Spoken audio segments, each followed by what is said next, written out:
Hey, Coach. Wanted to ask you, Coach Flores said he was happy with the running game in the second half of the game on Sunday. I was just curious if there's one or two things that you can specifically point to that you liked what you saw in the running game. We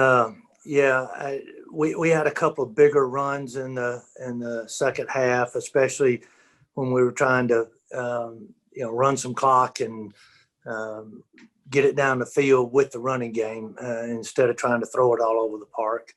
So we did a couple things that were good. It was more of our counter game than it was of our just straight zone game. So we got to work on our zone game. That's what we got to work on. Yeah. Hey, Chan, well, we've heard you talk a lot about Fitz here, but he probably had one of the better games that you've seen him play, I'm guessing. What sort of comes to your mind when you see him play as well as he did Sunday?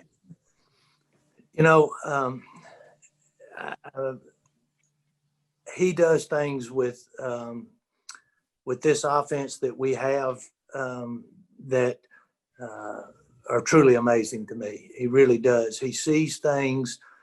He will call a route and he'll change one guy, and because he sees something, and he'll change one little route, one little wrinkle to it, and be able to take advantage of the defense. He saw the other day, he saw the defensive end stance, so he knew the coverage, so he changed one route, and we get a touchdown. It's little things like that he's just amazing with. He knows what the defense is doing and how to beat them. And that he's a special guy, very special guy in that respect. Josh?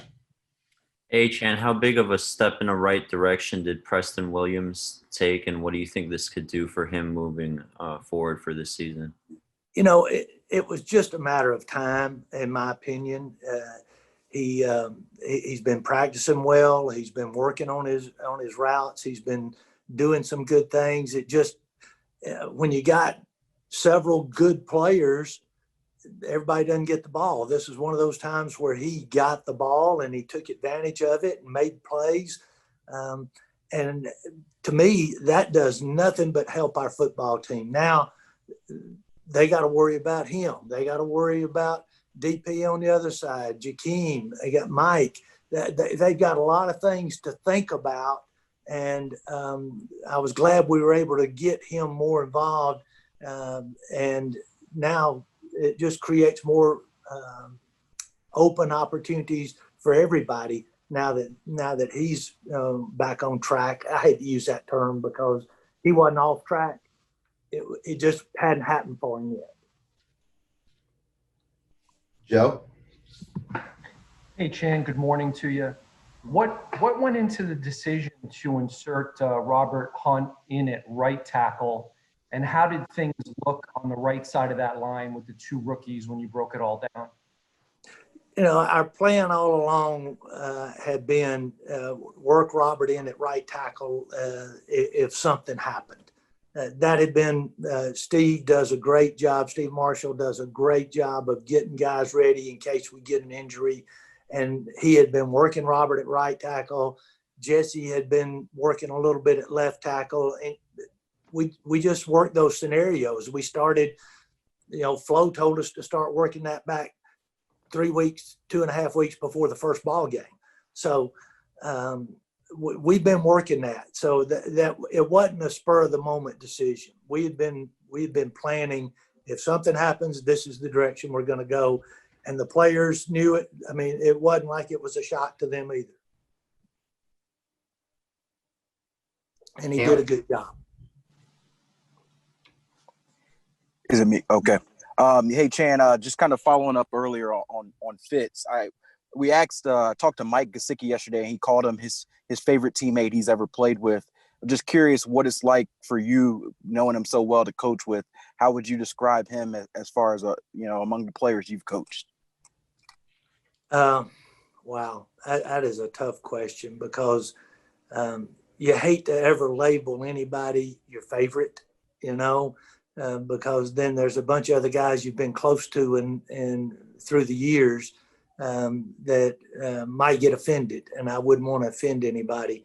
But I've been with Fitz a long time. We've had some great times together, and we've had some bad times together. And I think that I have as much respect and I like him as much, if not more, than anybody I've ever coached. He's a great teammate, great competitor, and he is a lot smarter than me.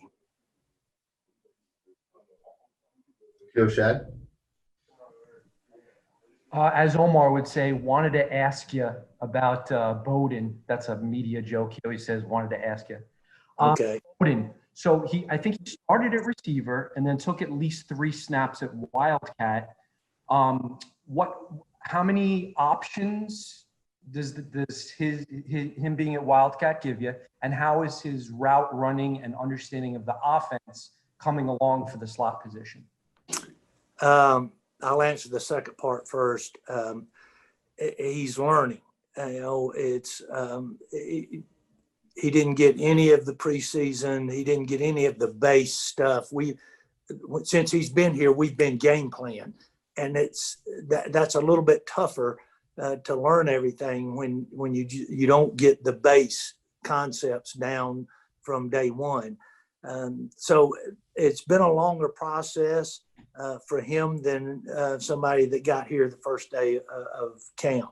So he's learning, though. He's getting better. He's understanding it, but that's a lot to comprehend. And now we've thrown the Wildcat package on him, so that takes time away from some of the other. We're trying to massage the situation where we get him to understand the slot receiver position and get him to play the Wildcat and keep expanding both packages so that we can – and we try to play him in there in regular down so they don't know if Wildcat's in or if Wildcat's not in. So we just kind of don't want them to know when it's coming. Beasley.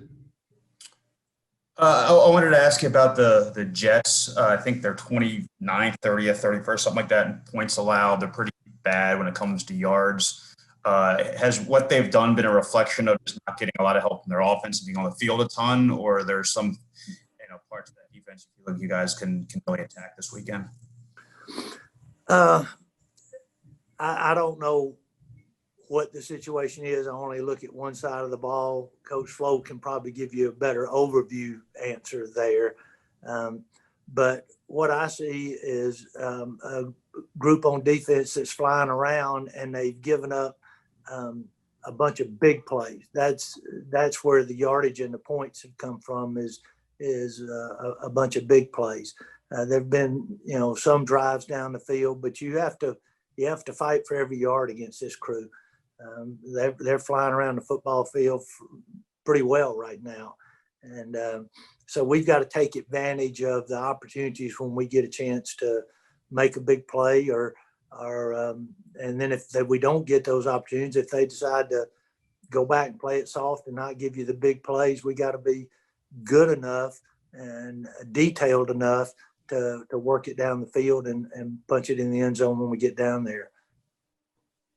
All right, last question, Cam. Hey, Chan, hopefully you could educate me a little bit. I guess when we saw the O-line kind of got, redone this offseason, I guess a lot of the assumption was that the run game would come along quicker than the pass game as far as protection and push. And it seems to me early it's been the opposite.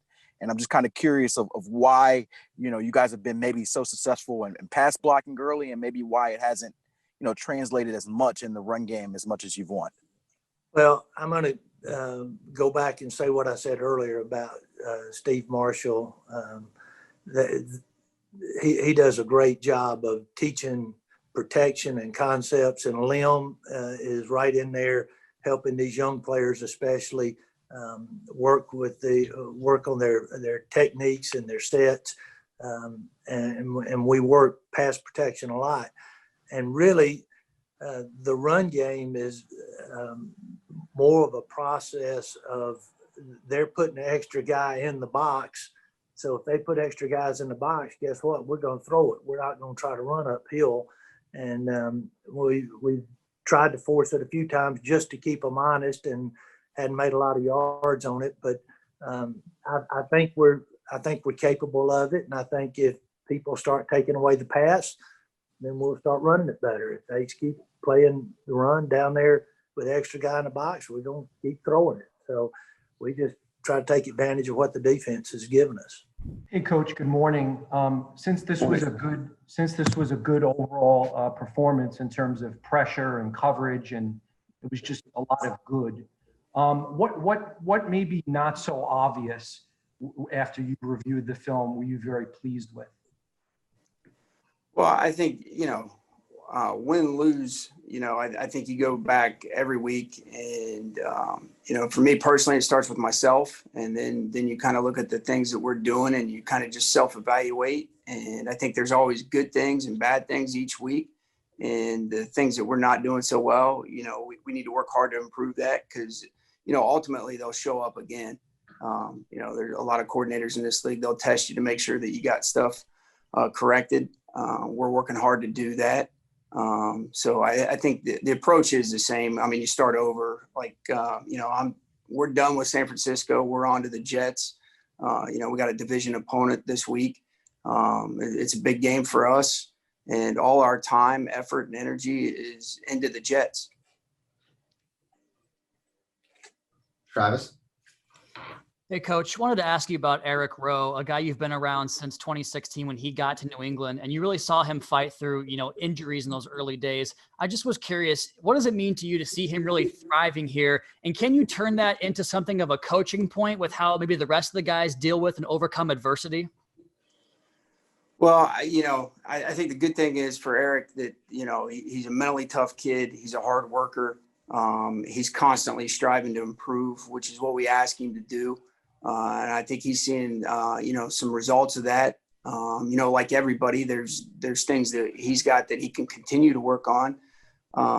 As far as, using as an example and stuff, I think each individual's case is a case-by-case study, if you will.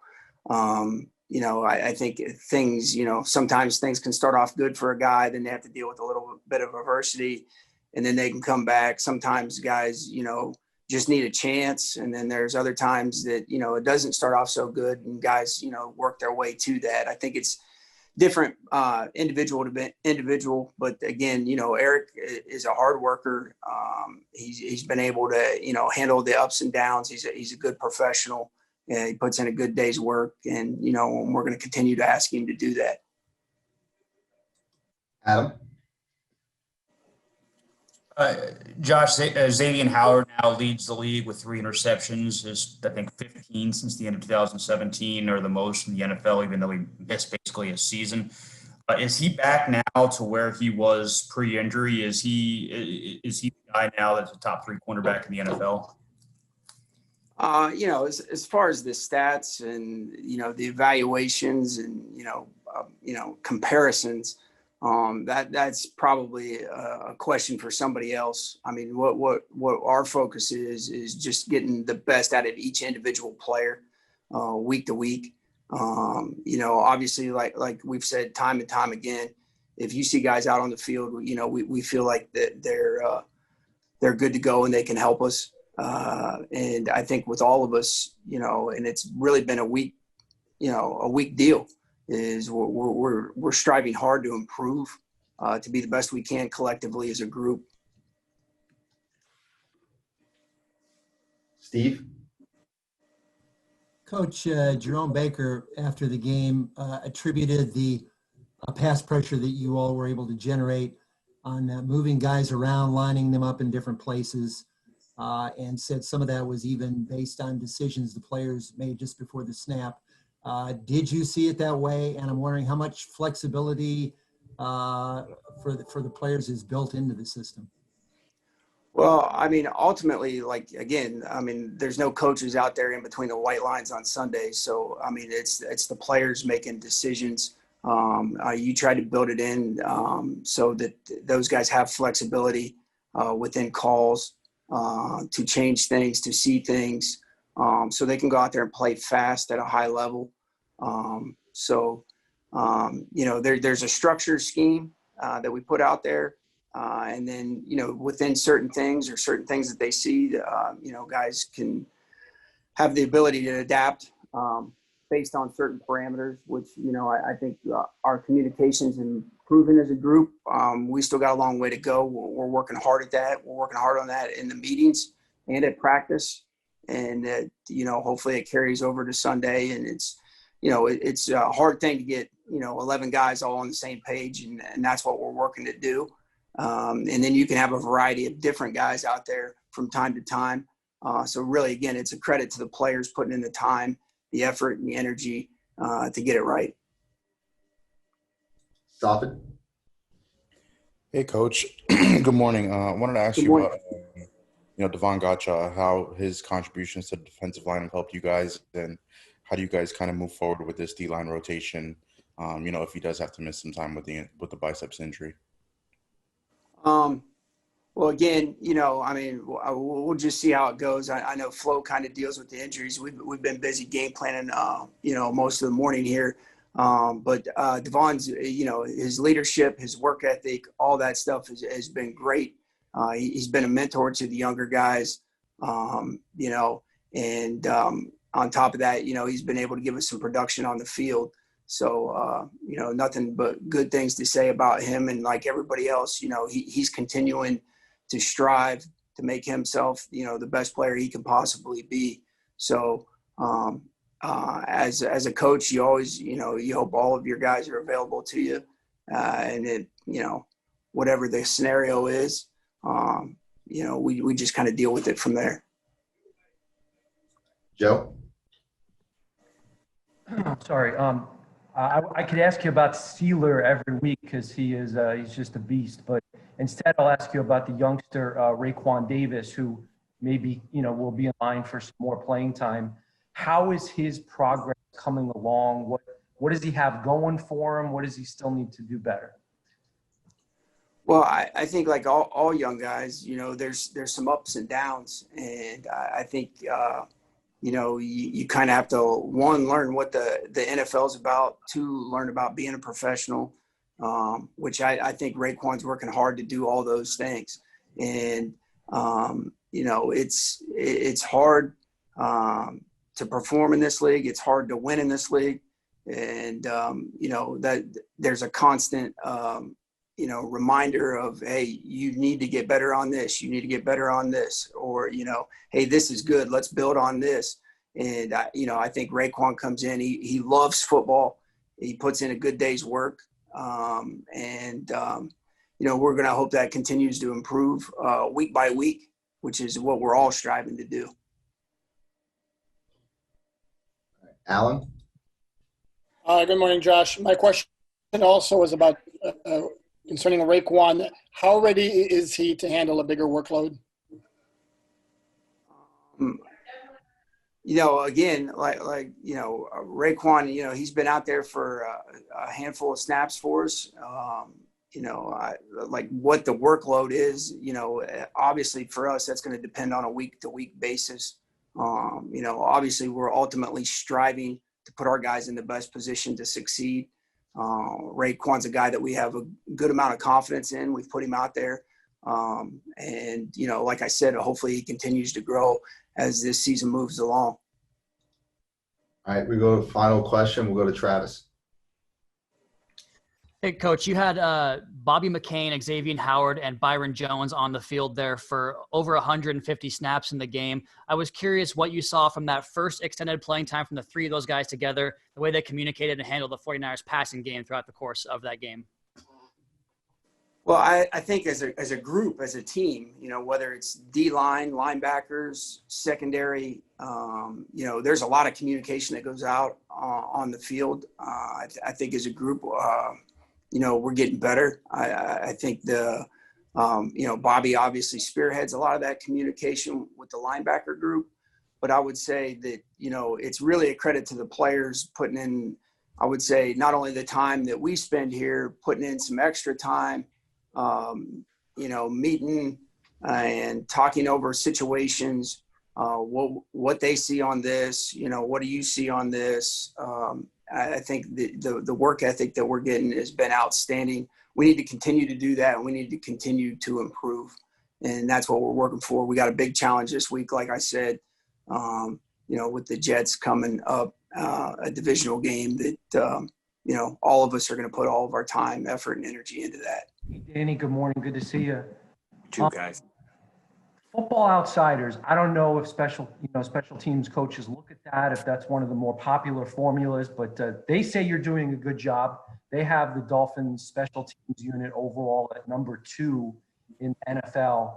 I know you're always going to strive for perfection, but can you just talk about some of the areas that you really are happy with over the first 5 games?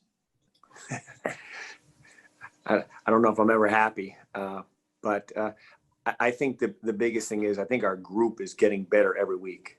And I think we're getting better, in each phase, even though some of the plays that you'd like to have aren't necessarily showing up. But I think we're doing a better job blocking in the return game, even though we're not getting a lot of opportunities. I think our landmarks, even though we're not getting opportunities, I think we're getting better on understanding that. But like we always say, if you're to be good in the kicking game, your specialists have to perform well. And I think when you look at the punter and the kicker or the snapper, again, we haven't gotten a lot of opportunities in the true return game with those specialists. But if your specialists are performing well, you have a chance of being pretty good. And I think our specialists are performing at a high level right now. Travis? Hey, Coach, I wanted to go back to something that Coach Flores talked about with Jason Sanders, called him one of the most diligent workers of his craft he's ever been around. I just wanted to maybe get a follow-up from you as a person that's been around him every single day that's really helped lead him to now a franchise record for consecutive makes to start the season. He's got 14 in a row. What have you seen from Jason Sanders? Well, and again, and I think Flo is exactly right. I think, what people don't realize is, the time that Jason spends along with Matt and Blake, but the time he spends before we even ever get onto the field, both, from a mental and a physical standpoint, and making sure when we go onto the field that, he's ready to perform at a high level, and he performs and executes in practice. We call them mini games. So, every time your opportunities come up, whether it be at, in practice and or game, as a specialist, there's not a lot of outside influences as there are with some other positions. So if you can get that mindset and that framework, both physically and mentally on the practice field, you feel good about having good carryover into the game. Josh? Hey, Danny, how much of the chemistry level between Matt, Blake, and Jason has helped in terms of not just Jason's success, but more so with Blake being a rookie and being comfortable out there? I was noticing in Santa Clara when the field goal unit would come out, Blake's the first guy on the field, motioning with his hands and everything. How much has that helped between them three?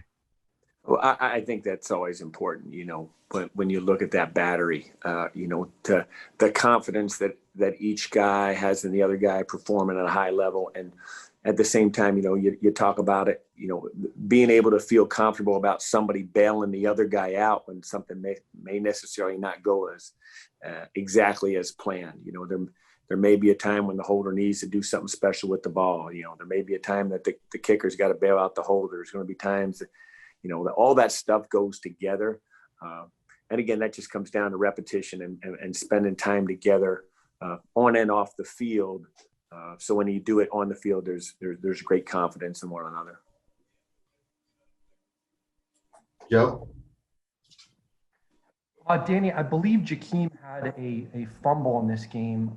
What do you say to him? What does he need to do to limit that? Yeah, we had a muff on a punt. It's a thing that you got to understand that at times those things are going to happen. We just got to make sure, to me, and what we talk to the returners about is, are we doing everything to put ourselves in the right position when it's time to catch the football? And there's so many things that go into that in terms of reading the football and the rotation and the spin and, what kind of ball it is. That's the thing we've seen the last couple of weeks with some of these guys hitting these different balls, these When you look at the Dixon kid from Seattle and then Mitch from San Francisco, being able to hit some of these odd spinning balls, we just got to make sure we're doing all the stuff before it ever comes time to catch it, that we're putting ourselves in the best position. So it's a constant deal. We'll keep working on it, but some things are hard to simulate. But that can't happen. Ball security is the most important thing when those guys go on the field. All right, final question for Barry. Hi, Danny. Are you all giving Lynn Bowden any work at all as a returner in practice, or have you, Chan and Brian, decided he simply has enough on his plate with Wildcat slot receiver and he shouldn't be doing returns? No, Lynn's another guy that we're working with day in and day out in the return game in terms of both punts and kickoffs. So he'll continue to work on that and be available if we need him.